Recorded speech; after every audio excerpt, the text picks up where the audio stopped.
Hi YouTube, here back with the lesson, and this time one of the most requested tutorial is how to change a peg for a kokle. So here you can see I've changed quite a few pegs already for this kokle, and some of them are different from the other ones. But the most important part is that as long as it's wide enough here in this part to use the same key for tuning. Just as the old ones, you can adjust them and take off the part that is too wide for the key, and as long as you can tune it. And the other thing is that you can see with eye if the width is more or less the same as for the old peg. In this case I have a kokle with the pegs that are not standard, so I couldn't get from the person who made this kokle new pegs, so I have some generic pegs that I've had from other kokle, and I will have to take out the old peg first. As you can see here, part of it's broken and you can't really tune it anymore, so it can happen normally that either this part breaks off or even the peg itself has a crack here. Why this can happen? Either it's an old or bad peg, and maybe it had a crack, micro crack before, or because of the weather or because of the hole where the peg is sitting in, the peg gets stuck. And in this case, if you are not very experienced with that, if you haven't had that before, when you're turning the peg, it kind of would turn slightly here, but it would not turn here at all. So it's stuck, and because of the elasticity of the wood here, it makes a crack. So what you want to do first, you have to turn it. You have to see if you can turn it with the pliers. Here I have some pliers, and you have to see if you can actually turn it to kind of tune off, so you can release the pressure from the string. It's turning. If it's not turning, then you have a problem. You might kind of destroy the peg completely by turning it. You can break off this part, which is not the end of the world. So if you lose all this part of the peg and you get this one stuck there, you can take the pliers and try to turn it out from here underneath the string.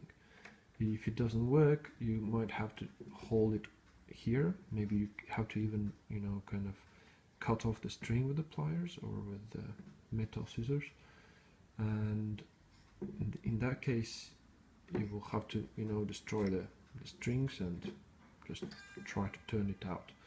If, and it has happened before, you lose this part of the peg and this part of the peg, and you have part of the peg stuck inside the hole, what I've done is, so imagine there's this part missing, you would use a drill, and you would kind of drill in the middle through the broken part of the peg, but don't use the same diameter as this one, use smaller. And then you can use some kind of a sharp tool, like I don't know, some sharp small scissors or something, just to get out all those parts that are inside. Just make sure you don't damage the hole itself. So the next peg, when you put it in, it sticks in well, it stays in well. Okay, in this case, it goes well. We can get the string out, and we might be able to use it later. As you see here, I have lots and lots of string left, so it's not going to be a problem for me to put it back on. So I had to just cut off the last bit that I have here, because opposite to what I have here for the new pegs, these pegs, as you can see here, this crack, these pegs are made so that the string goes through this crack, and then you kind of put it on, yeah? You wind it on. The new pegs that I have, and actually most common way of making them, is that you have a hole in the peg itself, you know. You can see here the hole goes through. Usually you use a drill of 1 mm to make it, if you don't have it, yeah. But usually the extra pegs you get from the kokle master, yeah, from the luthier or whatever you call them, yeah, kokle craftsman. If you ask for extra pegs when you buy kokle or when you order kokle, then they would normally send you with the hole in the peg. Doing like that, easy. So now it comes out. You can see the hole is all nice and clear. There's no problems with it, and we can try to fit in the new peg now. So we take the new peg, and normally it's too big, yeah? So it wouldn't go all the way in. This one is too small, so we will have to look up for another diameter that is more close to this one, yeah? So you can see here that the old peg is slightly bigger in diameter than the new one. So I'm gonna look up for another one. So here you can see that the one that I just tried now is this one, and it's slightly thinner than the other one that I'm gonna use, yeah? So this one I think is called the 8mm one, and this one is 10. I'm afraid that this is gonna be 9. So we will have to adjust this peg to fit in the hole of the old peg. So what do? Is we just put the peg in and see how far it goes, yeah? So we kind of try to turn it around a bit and see how far it goes out. So in this case, that's it. That's about it. It doesn't go too much. Don't force it too much, or you can get it stuck inside. Okay, the hole of the kokle for the peg, yeah, should be conical. There is a special taper tool, you know, like a drill that is conical, just like the peg itself, yeah. You can see here that at the base part of the peg it's a bit wider, it's a bit thicker, and here is thinner, yeah. And for that reason you have to kind of either do the movement putting the peg in like this or like this out. So in this case, as I showed you, the new peg is a bit too big or too small. So the old peg, you know, is giving us a little bit of trouble. If you had exactly the same peg, you know, to change from the kokle craftsman, then you don't have a problem. You just put the peg in, you know, and you put the string on. Here in this case I'm going to show you what's happening, what do we have to do when the peg is too big, yeah?